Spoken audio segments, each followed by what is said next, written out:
오늘은 치유하신 하나님 32번째 함께 은혜를 나누고자 합니다. 하나님의 큰 축복이 있으시기 바랍니다. 저를 위해서도 기도를 많이 해주시기 바랍니다. 목이 지금 잘 돌아오지 않아서 일반 스피치는 괜찮은데 이 찬송가 이렇게 부르고 그럴 때 지금 이 높은 음이 잘 안 올라가고 금방 목이 쉬고 그래서 여러분의 기도가 필요합니다. 설교도 하고 찬송도 하고 기도 인도도 하고 그래야 되기 때문에 강하고 또 은혜로운 그런 성대가 되기를 바랍니다. 또 오늘 이렇게 말씀 준비하고 있는데 왜 갑자기 요즘 한쪽 눈이 잘 안 보이는 거예요. 그래서 혹시 비문증이라고 아세요? 이거 뭐가 이렇게 날아가는 것 같잖아요. 그게 가끔 있었는데 이렇게 가만히 있는데 물에 먹물 딱 떨어뜨리면 어떻게 돼요? 이렇게 팍 퍼지듯이 눈에서 이게 확 이렇게 퍼지는 거예요. 지금도 정상은 아닙니다. 그래서 여러분 기도해 주셔서 이게 지금 왼쪽 눈이 잘 안 보이는데 낫겠죠. 하나님께서 은혜 베풀어 주시고 여러분은 기도 많이 해주셔야 예수님의 이름으로 완전히 고쳐질 줄 믿습니다. 갑자기 앉아 있는데 그렇게 돼서 황당하기도 하고 또 이게 참 우리가 어린이 전도하려고 그러니까 별 시험이 다 있구나 하는 생각을 좀 하게 됩니다. 함께 기도해 주시기를 바랍니다. 그리고 이번 또 새소식반 여러분 하시면서 많은 박해와 어려움들이 있죠? 언제 당해보겠어요? 이럴 때 당하지. 순교 못하더라도 그렇게 하시는데 그것도 막 힘들잖아요. 누가 막 시비 걸고 막 경찰 오기도 하고 오늘도 뭐 경찰이 막 왔다 그러는데 납치하는 것도 아닌데 복음 증거하는데도 경찰이 와갖고 하기도 하고 그렇습니다. 여러분의 수고를 하나님께서 다 기억해 주실 줄 믿습니다. 우리가 이제 몇 주 동안에 우리가 책 2권 정도를 주교제 비슷하게 우리가 사용하고 있습니다. 하나는 하나님의 형상 회복. 지금 호산나 교회 담임 목사님 지금 제가 이름이 생각이 안 나서 그 책과 그리고 김규보 씨의 이 트라우마는 어떻게 치유되는가 이 책을 좀 제가 많이 참조했습니다. 그래서 그 인용을 그대로 인용한 것도 있고 그래서 여러분이 혹시 참조가 되면 그걸 참조하셔서 성경적인 치유의 방법들에 관해서 우리가 좀 도움을 얻고 그러면 좋을 것 같습니다. 여러분 우리가 육체가 질병이 일어나는 것은 여러 원인들이 있다 그랬어요. 가장 큰 원인이 뭐라 그랬죠? 이 땅에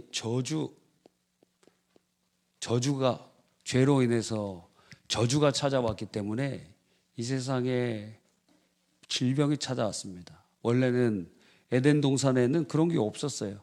그런데 이 땅에는 이제 저주로 인하여 많은 것들이 찾아왔는데 그게 무엇이 가난이 찾아오고 질병이 찾아오고 인간관계의 깨어짐이 찾아오고 무지로 인한 고통이 찾아오고 결국 죽고 지옥 가는 거예요.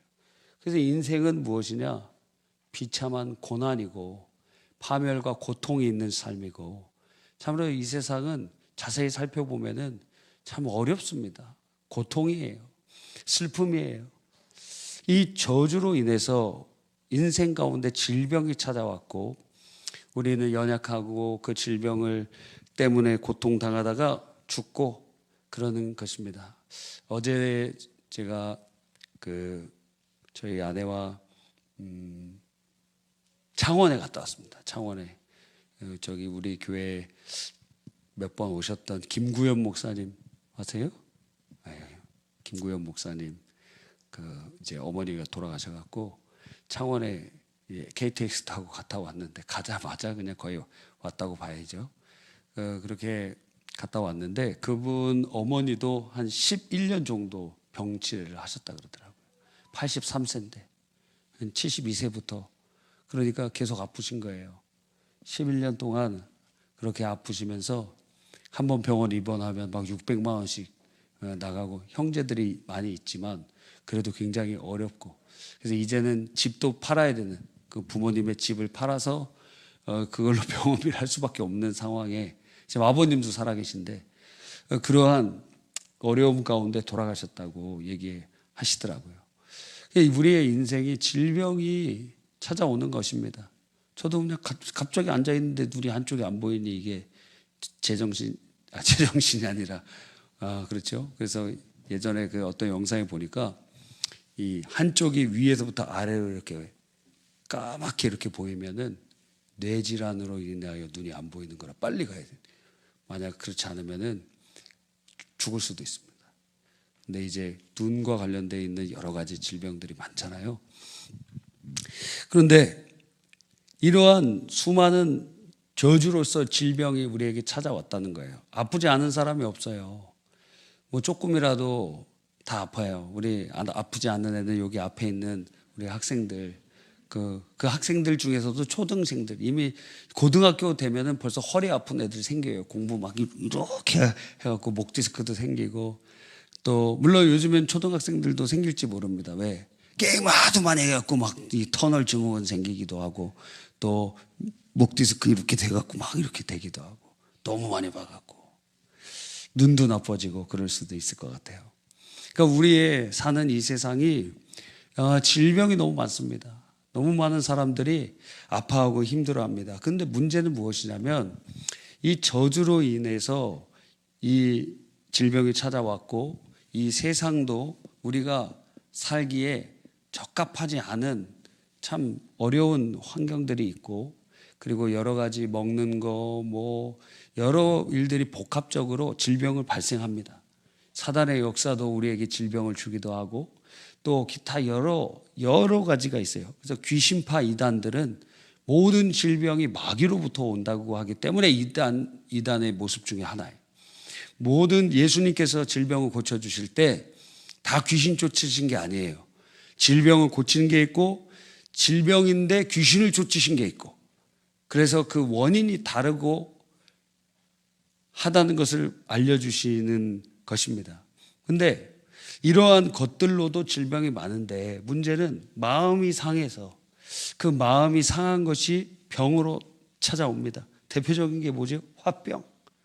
그래서 예전에는 며느리들이, 지금은 아닙니다, 며느리들이 뭐 한 3년 동안 벙어리 그렇게 살아야 돼. 귀머거리 무슨 뭐죠?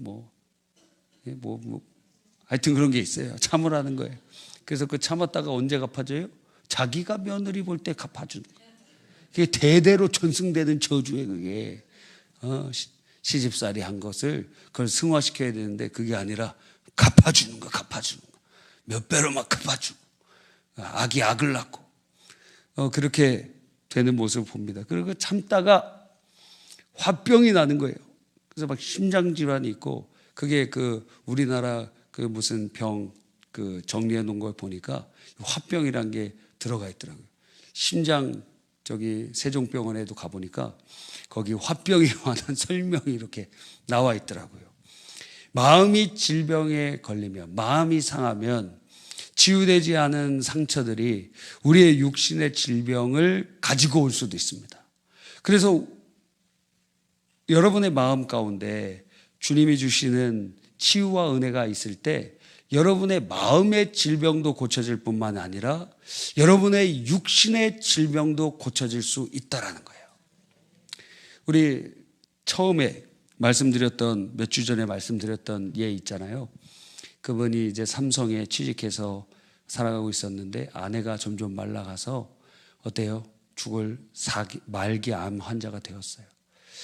근데 이 사람은 성공이 목적이었기 때문에 항상 일찍 출근해서 집에는 11시에 들어오는, 거의 결혼하고는 대화가 없는 그러한 가정이었어요. 그런데 이런 소식을 제 남편이 먼저 알고, 이제부터는 정시에 퇴근해서 그 아내를 사랑하는 마음에 어떻게 할 줄 모르고 그냥 와서 그냥 일찍 오는 게 그의 사랑의 표현이었어요. 와서 우는 거예요. 그러한 과정 가운데 이 아내가 남편이 나를 사랑하는구나, 그것을 깨닫게 되고, 결핍이었던 그 남편의 사랑이 채워질 때 놀랍게도 그 암이 떠나가는 치유의 역사가 일어나기도 한다는 거예요. 그러니까 우리의 마음은, 우리의 심령에 병이 들면 육체에도 병이 찾아올 수 있고, 우리의 마음에 고통이 있으면 육체에도 반응이 일어날 수 있다는 것입니다. 자, 이것을 치유하기 위해서 우리 마음 안에 있는 상처들, 그 중에 아직도 그대로 남아있는 것들을 트라우마라고 한다는 거예요. 그래서 트라우마가 있는지 없는지는 그때 그 상처가 지금도 현재적으로 똑같은 감정과 똑같은 애통과 똑같은 분노와 똑같은 괴로움이 느껴진다. 그럼 그게 치유되지 않고 그대로 있는 거예요, 여러분에게. 그게 트라우마예요. 그대로 있어요. 그게 재현되는 거예요, 지금. 그때 그 일이 재현돼요. 그때 그 감정이 그대로 재현돼요. 그때 그 아픔이 그대로 재현돼요. 그런 것들이 있죠. 이야기를 이렇게 나눠보면서 우리의 삶 속에 그런 게 있습니다. 저희 아내도 이렇게 얘기하더라고요. 그래서 왜 나한테 얘기하냐? 주님 앞에 치유를 받아야 되는 것 아니냐? 그런데 그런 얘기들, 그 어떤 계기들이 있다는 것을 얘기하더라고요. 그래서 그 가운데에서 우리가 주님 앞에 치유받기 위해서 첫 번째로 우리가 할 수 있는 것은 침묵하는 거예요. 침묵하면서 주님과 함께 나를 돌아보는 것입니다. 침묵하는 거. 누군가가 마음에 상처가 있을 때 우리는 조언하는 게 아니라 옆에서 같이 침묵하며 울면 함께 울어주고 그렇게 하는 거예요. 예수님께서 잡혀가셨을 때, 자, 십자가에 달리셔서 6시간 동안 달리셨어요. 그런데 그 6시간 동안에 7마디, 7문장 말씀하셨거든요. 그러니까 보통의 경우 이렇게 억울한 재판을 당하고 그러면 십자가 형벌을 당하잖아요. 그럼 계속 그 십자가에 달린 사람들이 거기 지나가는 사람을 막 저주해요. 욕설 퍼부어요. 막 그래요. 그래서 구경하다가도 그 저주의 폭언들이 너무 심하니까 가버리는 거예요. 근데 예수님은 6시간 동안에 7문장, 그리고 잡히고 나서도 거의 말씀하지 않으셨어요. 왜 그러셨느냐? 주님의 침묵은 역설적인 우리에게는 우리가 큰 고통과 아픔과 상처가 있을 때 말을 할 수가 없잖아요. 말도 안 나와요. 말도 안 나와. 그 무서운 공포 가운데 있으면 막 소리칠 것 같잖아요. 예를 들어 어떤 사람이 여러분을 막 칼을 들고 위협하고 그러면 소리도 못 질러요. 여성 같은 경우에 막 성적 유린을 당하는 거 소리 지르면 될 거라고 절대 소리를 못 질러요. 두렵기 때문에. 그런 사람들이 한 80% 이상 될 거예요. 침묵하는 거. 우리가 너무 황당한 일을 당해서 말도 안 나오고 그냥 말을 잃어버린 상태. 주님께서는 이러한 억울함 가운데, 고통 가운데 침묵하시면서 우리의 그 고통 가운데 말도 하지 못하는 그런 상황에 그 아픔들을 짊어지시고, 그리고 우리가 어떻게 그 아픈 사람들에게 함께 해야 될 것을 알려주시는 거예요. 조언하지 말고 뭐예요? 침묵하고 같이 울어주고 같이 함께 있어주는 거예요. 예, 여러분, 두 번째는 무엇이냐면 이 애통하는 것입니다. 애통. 여러분, 우리가 두 번째로 마태복음 5장에서 살펴본 것처럼 애통하는 자는 복이 있나니 저희가 위로를 받을 것이며. 그래서 우리가 두 번째로 해야 되는 것이 애통이에요. 애통. 근데 이 애통은 두 가지로 나눌 수가 있습니다. 믿음이 있는 애통이 있고 믿음이 없는 애통이 있어요. 믿음이 없는 애통은 어떤 결과를 가지고 올까요? 하나님에 대해서 원망합니다. 그리고 하나님에 대해서 불신합니다. 대표적인 상황이 누구죠? 이 대표적인 케이스가 출애굽한 백성들이에요. 그래서 이들은 애통을 해. 울기도 합니다. 막 울기도 하고 막 소리치기도 하고 별거 다 하지만, 그런데 그들에게 가장 중요한 것은 이게 아니죠. 믿음이 없어요. 믿음이 없어요. 믿음이 없으니까 원망하고 불신하고 결국 계속 끊임없이 애통이 변하여 기쁨이 되고, 그리고 주님을 신뢰하는 자가 되어야 되는데, 그런데 계속 애통해. 이런 사람의 특징은 계속이에요. 계속 끊임없이 애통하면서 원망하고 불신하고 부정적인 이야기를 하고 그렇게 나아가는 거예요. 계속적으로. 여러분, 결국에 어떻게 되었습니까? 하나님께서 그렇게 믿음 없는 애통을 하는 이스라엘 백성에게 마지막 아주 무서운 말씀을 하시는데, 12 스파이를 가나안 땅에 보냈을 때 10명의 스파이가 부정적인 얘기를 합니다. 이 땅은 우리가 취하지 못한다. 좋은 땅이기는 하지만 거기에 살고 있는 사람들은 아주 장대하고 그들에 비해서는 우리는 메뚜기 같으니 그들과 함께 싸우면 우리 다 죽는다. 그랬더니 두 사람이 아니다. 하나님께서 우리에게 맡겨주셨으니 그들은 우리의 밥이다. 근데 사람들은 부정적인 정보들을 훨씬 사실로 빨리 받아들이기 때문에 10명의 사람들이 이야기했던 것을 들으면서 그들이 막 철철 우는 거예요. 막 철철 울면서 애통합니다. 애통해요. 막 철철 울면서 우리가 다 죽게 되었구나. 우리 자녀들은 종이 되겠구나. 우리가 여기까지 온 것은 헛된 일이구나. 돌아가자. 우리 다른 대표를 세워서 돌아가자. 그랬더니 하나님께서 말씀하시기를 내 귀에 들린 대로 내가 시행하리니 20세 이상의 모든 성인들은 다 광야에서 죽을 것이요 너희가 사로잡히겠다고 한 그 자녀들만이 그 땅에 들어가게 될 것이다 하시면서 주님께서 장정만 60만 명이 되는 모든 사람에게 사형 선고를 내리십니다. 너희들은 가나안 땅 못 들어가. 이 광야 속에서 그 고생하다가 그렇게 너희 다음 세대에만 가나안 땅에 들어갈 거야 하시면서 그렇게 무시무시한 그러한 말씀을 주신 거예요. 근데 그들을 그것이 어떤 모습으로 나타났어요?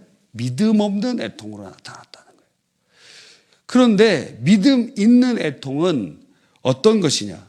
믿음 있는 애통은 하나님 앞에 하나님을 신뢰함으로 주님 앞에 주님밖에 그렇게 소리 지를 분이 없기 때문에 오직 주님께 나와 외치는 거예요. 사람들에게 말해도 알아주지 못해요.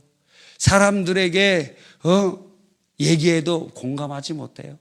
그러니까 오직 나의 눈물을 아실 분은 하나님밖에 없어서 그는 하나님께 나와 애통하고 하나님께 부르짖고, 그래서 이 애통은 믿음의 선포가 되고, 그리고 그 주님만이 나를 이 위경에서 건져주실 것임을 확신하기 때문에, 그리고 그것을 바라보면서 주님 앞에 부르짖기 때문에 그것은 믿음의 선포요 소망의 기도가 되게 되는 것입니다. 여러분은 대부분 이 믿음의 그 역사, 믿음으로 애통하는 자일 거예요. 이런 사람들은 계속 애통하지 않아요. 왜? 애통이 변하여 주님의 위로와 기쁨이 되기 때문에, 하나님께서 바꿔주시는 은혜를 경험하기 때문에. 그래서 시편에는 이런 구절들이 많잖아요. 여러분이 그 앞에는 막 이 사람이 애통하고 주님을 찾고 주님 앞에 부르짖는데 나중에는 갑자기 뜬금없이 시편 기자가 찬송을 합니다. 하나님께서 역사하셨습니다. 하나님이 일하셨습니다. 그러면서 찬송하면서 끝나요. 갑자기 왜? 애통하던 그가, 믿음으로 애통하던 그가 그 애통 가운데 누구를 만났어요? 주님을 만나니까. 그러니까 눈물이 변해서 기쁨이 되고 춤이 되고 그렇게 주님께서 바꿔주시는 것입니다. 여러분, 그러므로 우리가 이 지금 어려운 가운데 해야 되는 것이 무엇이냐? 믿음 없는 애통으로서 원망과 불신을 하는 것이 아니라 믿음 있는 애통을 통하여 오직 주님만이 나의 문제를 해결해 주시고 내 아픔을 치료해 주시고 나를 고쳐주실 분이라고 주님만을 붙잡고 주님의 발 앞에서 눈물 흘리는 거예요. 우리의 눈물로 주님의 발을 닦은 거예요. 여러분, 예수님께서 그 옥합을 깨트린 여인에 대해서 특별하게 성경에 기록해 놓고 이 복음이 증거되는 곳곳마다 옥합을 깨트리는 이 여인의 이야기를 하라. 그럼 왜 그러셨을까요? 여러분, 왜 그러셨을까요? 예수님께서 말씀하시잖아요. 그 옥합을 깨트린 것이 뭐 했다는 거예요? 나의 장례를 준비하는 것이다 그랬잖아요. 그러니까 예수님의 제자들은 예수님이 죽을 거를 아무도 안 믿었다는 거예요. 예루살렘에 올라가서 왕이 될 것이라고 생각했다는 거예요. 그런데 그 여인은 오직 예수님이 이제 예루살렘에 올라가시면 우리를 대신하셔서 죽으실 것, 부활할 것까지는 믿은 것 같지는 않지만 그러나 우리를 위해서 죽으실 것을 확실히 믿었어요. 그래서 그가 거의 엄청나게 비싼 한 3천만 원 정도 되는 그 향유 옥합을 깨트리면서 주님 앞에 부어요. 다 부어버립니다. 왜? 그 수많은 제자 중에 오직 그 여인 한 명만이 예수님이 지금 십자가로 다가가고 있다고 믿었기 때문에 그 여인이 어떻게 해요? 눈물로써 발을 씻어요. 그리고 자기의 머리카락으로 그 예수님의 발을 씻깁니다. 여러분, 그 눈물, 주님을 믿음으로 주님의 발 앞에 애통합니다. 수많은 사람들이 주님 앞에 나와서 간구할 때 어떤 부모가, 어떤 딸이 귀신 들려 괴롭고 있는데 주님 앞에 나와서 애통하는 거예요. 주님 불쌍히 여겨주십시오. 그랬더니 주님이 몇 번이나 거절해요. 그래도 주님밖에는 소망이 없기 때문에 애통하며 주님 앞에 눈물을 흘리며 나아갈 때 주께서 만나주시고 은혜를 베풀어 주시는 것입니다. 할렐루야. 여러분, 그러므로 참되게 믿는 자들은 모든 마음의 감정을 주님 앞에 숨기지 않습니다. 우리가 이런 것은 하지 말아야 돼요. 그러나 참되게 믿는 믿음 가운데 사람에게 철철 우는 게 아니라 하나님께 나와 애통하고 주님 앞에 우리의 마음을 토해 놓는 것입니다. 성경은 우리에게 그렇게 하라고 말씀하고 있는 것입니다. 그래서 많은 사람들이 시편에 보니까 시편 6편 3절에 보니까 나의 영혼도 매우 떨리나이다. 여호와께여 어느 때까지니까. 또 시편 10장 1절에 보니까 여호와여 어찌하여 멀리 서시며 어찌하여 환난 때 숨으시나이까. 막 주님 앞에 얘기하고 44편 24절을 보니까 어찌하여 주의 얼굴을 가리시고 우리의 고난과 합제를 잊으시나이까. 주님 앞에 간구하면서 주님 앞에 자기의 마음을 쏟아놓는 것입니다. 그럴 때 하나님께서 은혜를 베풀어 주시고 만나 주시고 함께해 주시는 줄 믿으시기를 바랍니다. 그래서 찬송가에 그런 찬양이 있잖아요. 너 예수께 조용히 나아가 내 모든 짐 내려놓고 주 십자가 사랑을 믿어 죄 사함을 너 받으라. 주 예수께 조용히 나아가 내 마음을 쏟아놓으라. 능밀히 보시는 주님 그 은혜를 베푸시리. 주님 앞에 우리의 감정, 상한 심령, 분노, 눈물을 다 토해 놓으십시오. 그럴 때 주님께서 우리를 위로해 주시고 치유해 하시고 하나님께서 마침내 그것을 감사와 찬양으로 바꾸시는 하나님의 놀라운 역사가 일어나게 되는 것입니다. 그런데 사람들 앞에서는 우는데 하나님 앞에서는 눈물이 나지 않아요. 은혜를 주셔야 되는 거예요. 주님 앞에 예수님께서 겟세마네에서 땀방울이 핏방울이 되도록 기도해도 제자들은 잤어요. 여러분, 통성기도 때 이 통성기도 음악이 이렇게 크게 들리는데 자는 사람들이 상당히 있다는 거예요.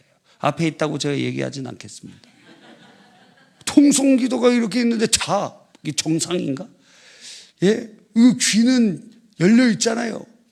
그러니까 지난주에도 말씀드린 것처럼 뇌에서 통제하는 거예요. 그게 이렇게 나를 왜 몸은 피곤하니까 몸을 재우기 위해서 귀에서는 이렇게 진동하고 고막이 막 울리지만 그 전기 신호가 뇌에 어떠한 각성을 일으키지 못하도록 막아주는 거예요.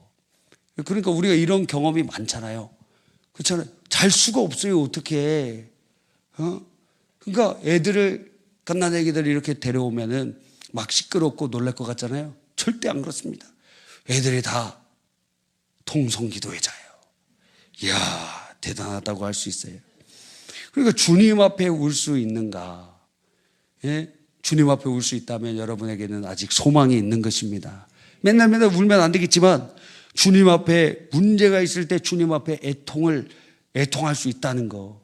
이거는 믿음 없이 계속적으로 원망하며 불신하면서 이런 사람들은 어떻게 되느냐? 결국 자기에 대한 자화상도 깨지는데 자기 연민과 자기 비하로 빠져요. 그래서 내 인생은 이렇게 안 돼. 내 인생은 이렇게 망해. 내 인생은 이렇게 어려워. 내 인생은 이렇게 괴로워. 그러면서 계속 우는데 결국 그 울음은 무엇을 불러오느냐면 바로 그 상처를 더 깊숙하게 만들어요. 그래서 그 사람은 울면 울수록 더 깊어져. 그 상처가 치유되는 게 아니고. 여러분 주위에도 있잖아요. 그렇게 어려운 상황 가운데 맨날 울어. 근데 그게 치유가 아니라 우울증이 돼요. 더 많은 질병이 돼요. 더 깊숙하게 그 아픔이 돼요. 근데 그것으로 끝나느냐? 바로 사탄이 역사하여 그 사람에게 그 사람을 장악하는 경우도 많이 있는 거예요. 그러니까 사탄이 우리 마음 문이 열릴 때 들어오거든요. 그때가 가장 큰 경우가 죄를 범할 때 우리 마음이 죄에 대해서 개방하기 때문에 마음 문을 열어주기 때문에 그럼 어떻게 사탄이 막 들어와서 우리의 삶에 역사를 이루는데 여러분이 충격적인 어떤 사건을 이뤘을 때 깜짝 놀라잖아요.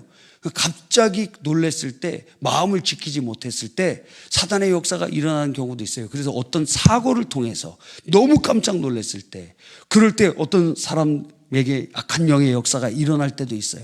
그런데 너무 우는 사람들에게 그게 주님을 믿음으로 애통하는 게 아니고 자기 비하, 자기 연민에서 매일매일 너무 많이 우는 사람들에게 귀신의 역사가 임하는 경우가 있어요.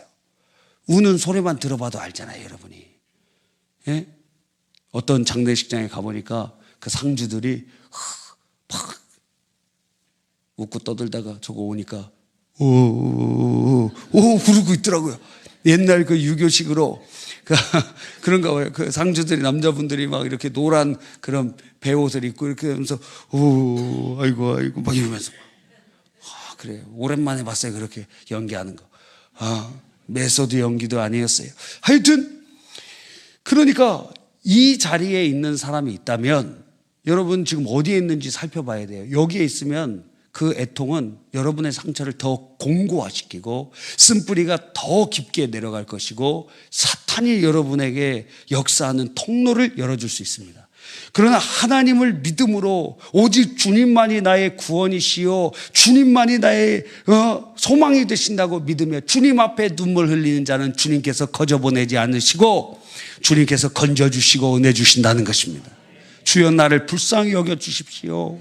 주님의 팔 앞에 눈물을 흘리며 주님 나를 불쌍히 여겨주십시오. 주님 나를 살려주십시오. 주님 나를 치료해 주십시오. 주님 나를 위로해 주십시오. 주님 나를 만져주십시오.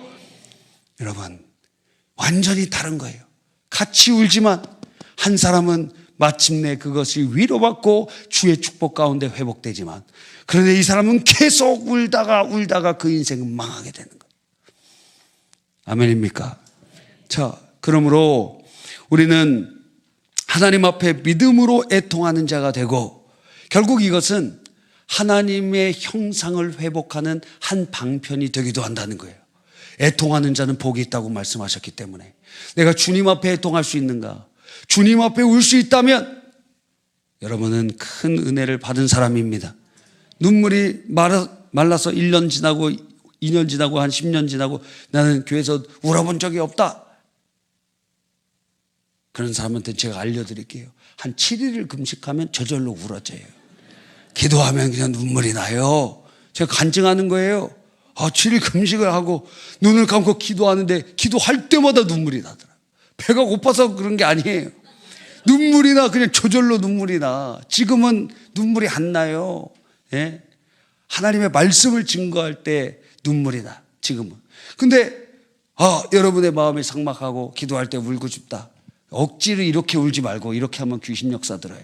그냥 억지로 막 짜낸 애들 있잖아요. 깐난 애기들 보면 애들 2-3살짜리 애들 막 울잖아요. 언제 유치원 가기 전에 막 엄마 그러다가 엄마 돌아서면 애들 눈 딱 닦아요. 눈물 딱 닦고 이제 어린이집에서 열심히 생활합니다.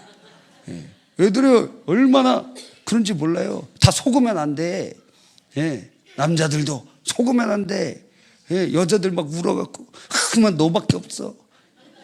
삼손되지 말라 이거예요. 삼손되지 말라. 아닌 건 아니다 이거예요. 예? 무슨 얘기인지 아시겠죠? 우리 진영 형제. 예? 아닌 건 아니다 이거예요. 아닌 건 아니다. 빨리 헤어질 거 빨리 헤어지라 이거예요. 지금 사귄다는 게 아닙니다. 아닌 것 같으면 빨리 헤어지라는 거예요. 빨리. 질질 끌지 말라 이거예요. 빨리 헤어지라 이거예요. 빨리.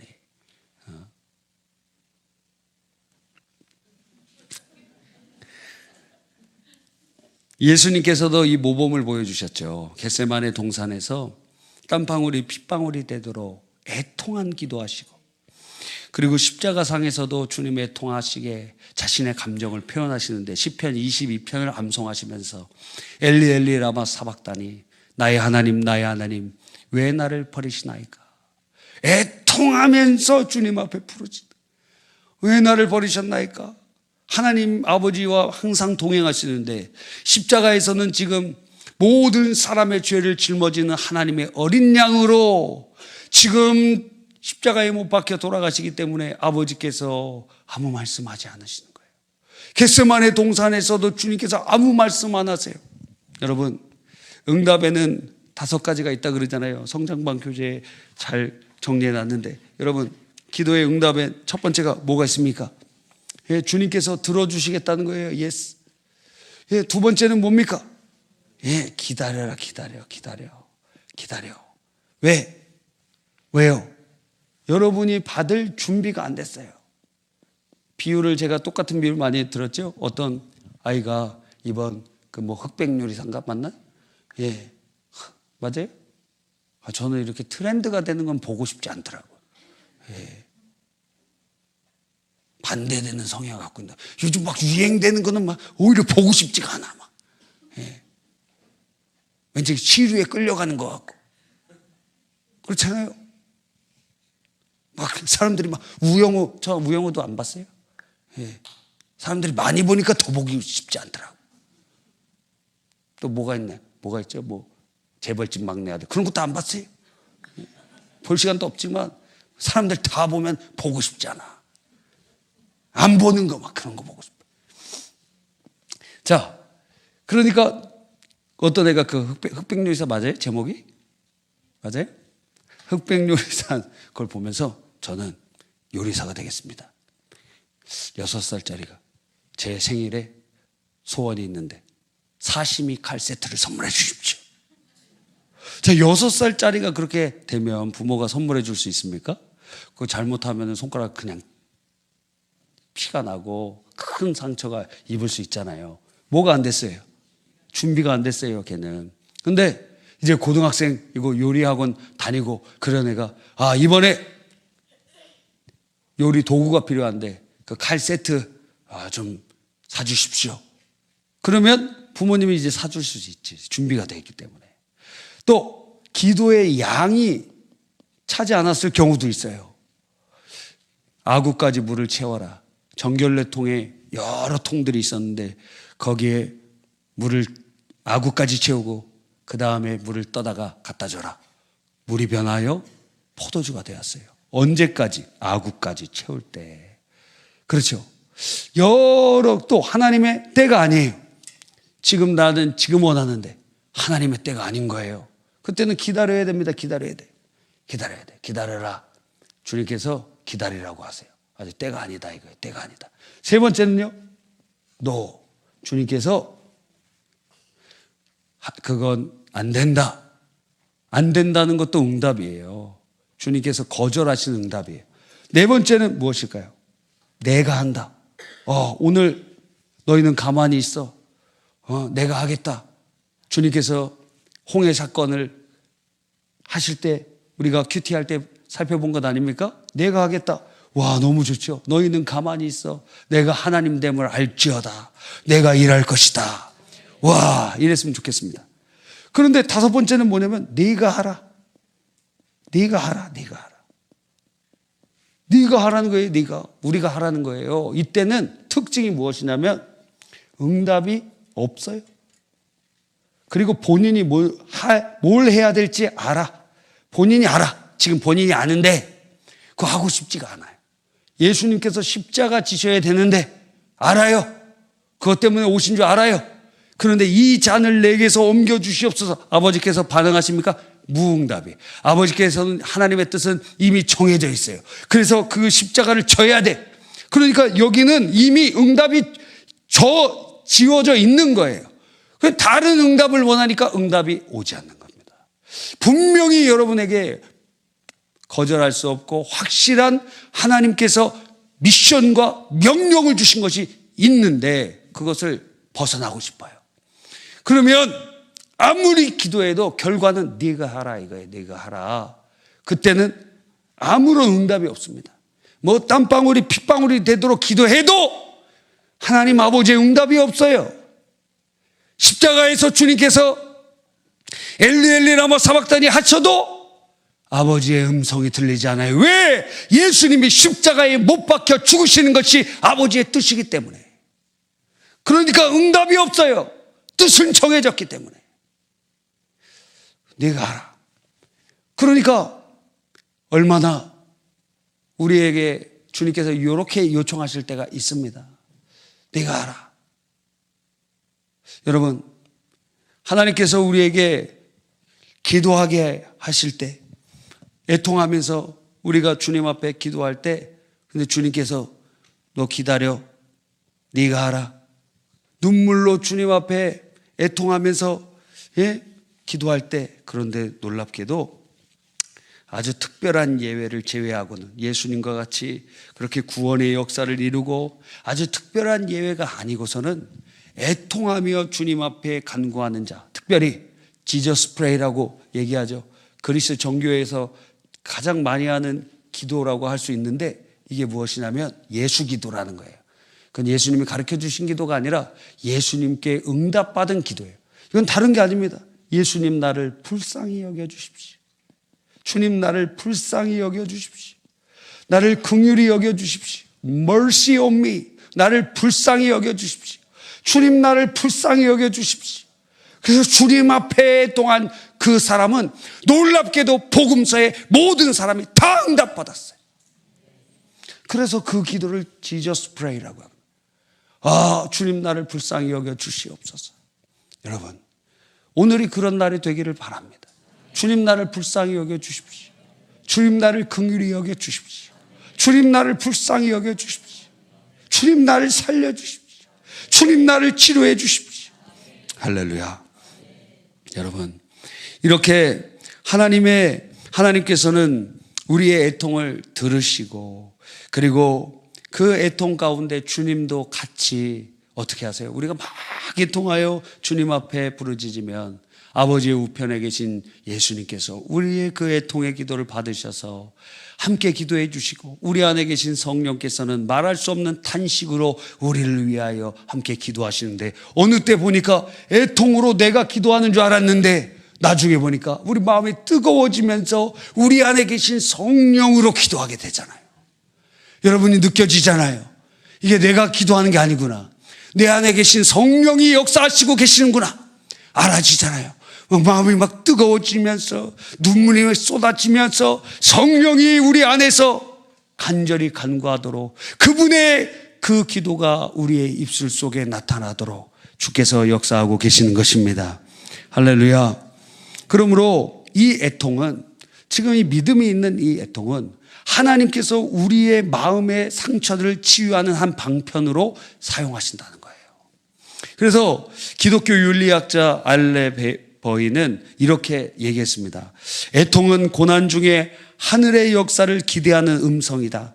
애통을 통해 고난은 온전함으로, 무력함은 들으심에 대한 확신으로, 분노는 하나님의 공의에 대한 소망으로, 죄책은 하나님의 용서에 대한 믿음으로 변화된다.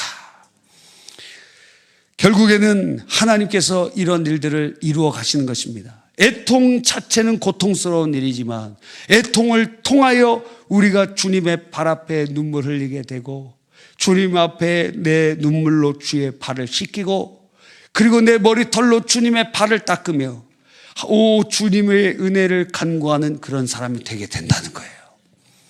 할렐루야. 여러분, 그런데 우리가 이 애통에 대해서 두 가지를 구분하지 못하고, 믿음 없는 애통, 믿음 있는 애통, 이걸 구분하지 못하면 어떤 자리에 오게 되냐면, 바로 여러분 주위에 애통하는 사람들을 우리의 알량한 잣대로 평가하고 그리고 상처 주는 그런 일들을 할 수 있다는 것입니다. 이것을 가리켜서 노널드 나이담이라는 사람은 영적 승리주의라 그랬어요. 뭐라고 얘기하냐면, 분명히 예수님도 애통하셨는데 왜 애통하느냐고, 우리 감사해야지.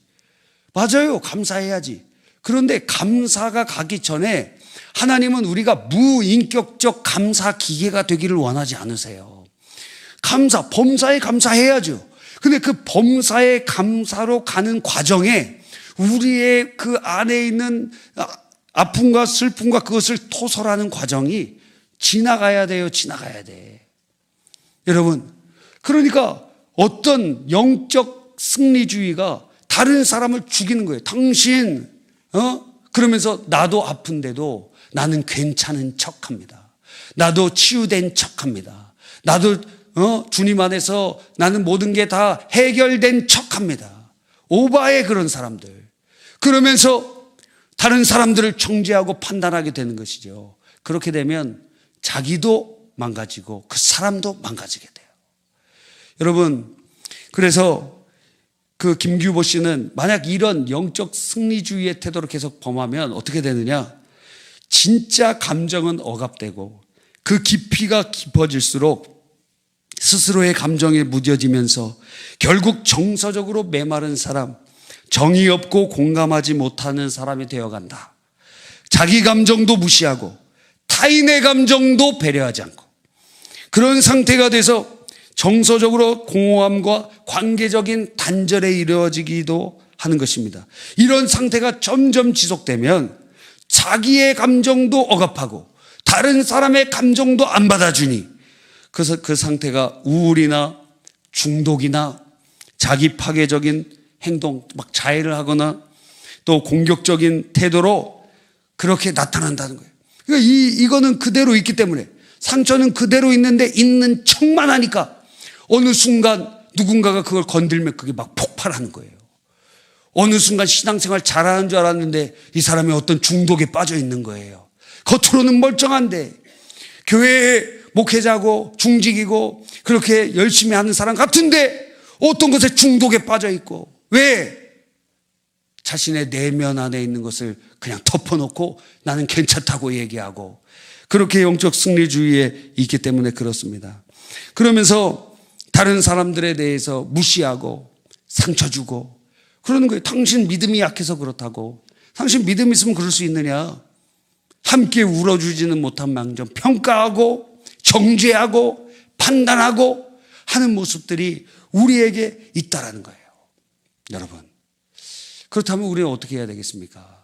자, 우리가 신앙생활 할 때 이렇게 해서 상처받은 사람이 엄청 많다는 거예요. 한번 생각해 보세요. 우리가 첫 번째로 기도할 내용이 바로 이것입니다. 무엇이냐면, 하나님, 나의 잘못된 신앙생활 때문에 나만 지금 내 안에서만 잘못된 현상으로 이 상처가 깊어지는 것이 아니라 다른 사람 판단하고 정죄하고 같이 울어주지 못할 망정, 그에게 조언한다고 하면서 상처 주고 힘들게 했던 적이 있지 않은가. 또 그게 가족이 될 수도 있어요. 가장 가까운 사람일 수도 있습니다.